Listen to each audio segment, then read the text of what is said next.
Welcome to Second Take, the show that focuses on the issues behind the news.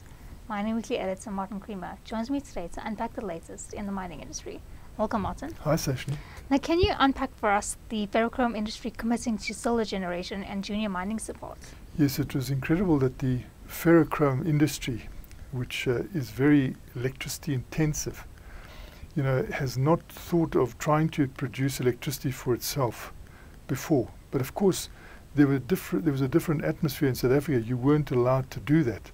So they had to live with trying to be as economic as possible, using their own gases for power and cutting down on every aspect they can, bringing in new technology. But they reached a limit. And now the way to go forward is for them to generate renewables, because that is the way of producing electricity at the moment that's most economical. So they have committed to 750 megawatts, which is a large number of megawatts.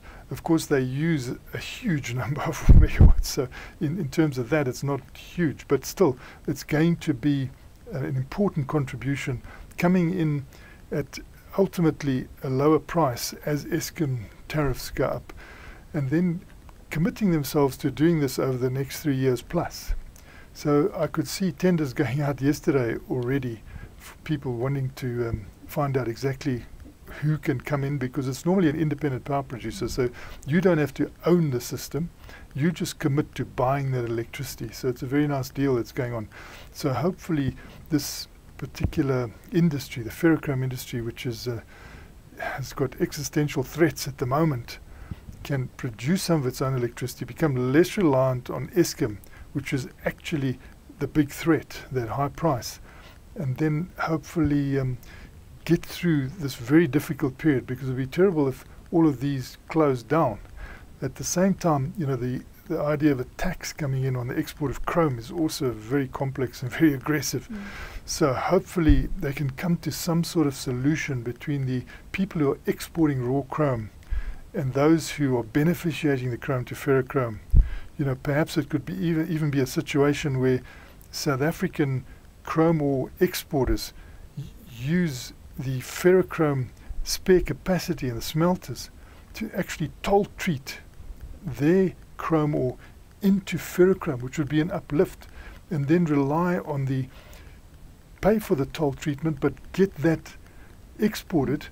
And in theory, they will be getting more for their ferrochrome than they would for their raw chrome. So, it could even be beneficial for locals to actually try and have a toll treating arrangement with the half a dozen ferrochrome producers, and let those ferrochrome producers market it as well and get their income in that way, so that they're not harmed by what could be a blow if this export tax is imposed. It was mooted many years ago.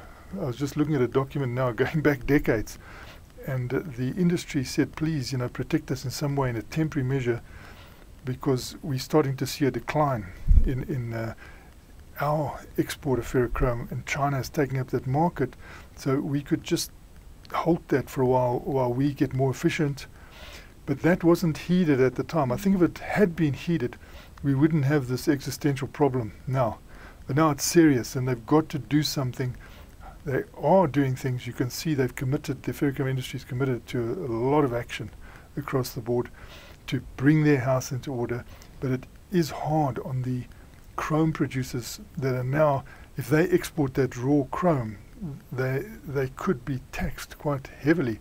And I was hoping that instead of that, they divert that into the ferrochrome smelting capacity that's available, and allow those smelters to export that chrome as ferrochrome, which should be at least equal, if not better, for the local chrome producers.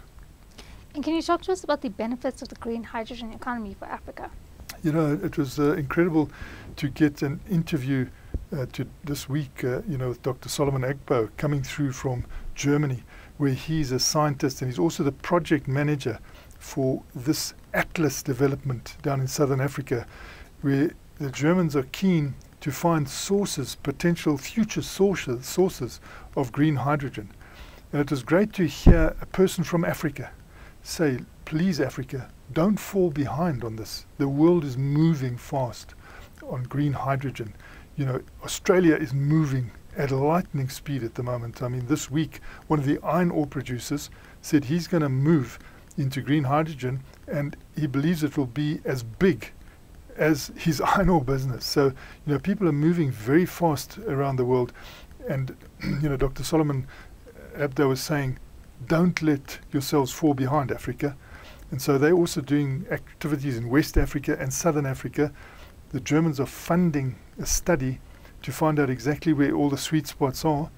And hopefully we will then have an idea of what sort of capacity we could have for exports. And it's a Southern African situation that they're looking at, but hopefully South Africa's Northern Cape will be taken into account, our Kore port, but I'm sure Namibia's, you know, ports will also be taken into account, and the fact that they've got a lot of land where they could put solar power.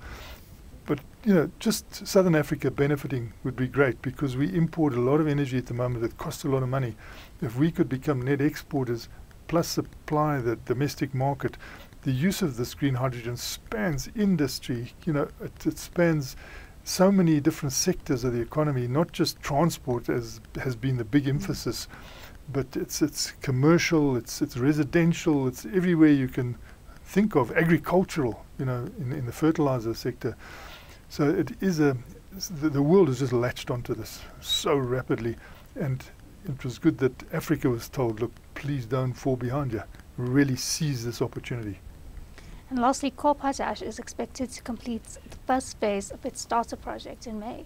Yes, so, you know, the Republic of Congo hosts a lot of potash. And when we look at food security these days, you know, people grow a bit anxious, and they're saying, well, where's the fertilizer going to come from? And fertilizer is absolutely essential, because you've got to get more out of less land.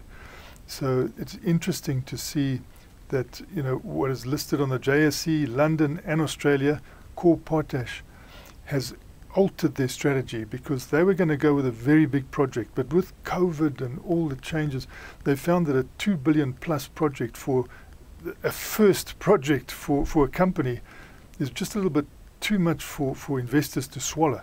So what they've done is they've scaled down what they call to the DX project, which is very rich and with a lot of potential and even a long life, so that they can start off at the shallower end, not in the underground end, and attract investment so that they can get going and not just be regarded as a junior explorer, but as a producer.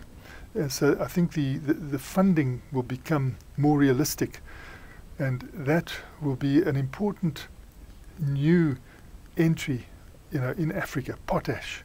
And that, I think it is attracting attention. We also looked at it this week, and we thought the strategy that's being adopted by this company is rather sensible at the moment.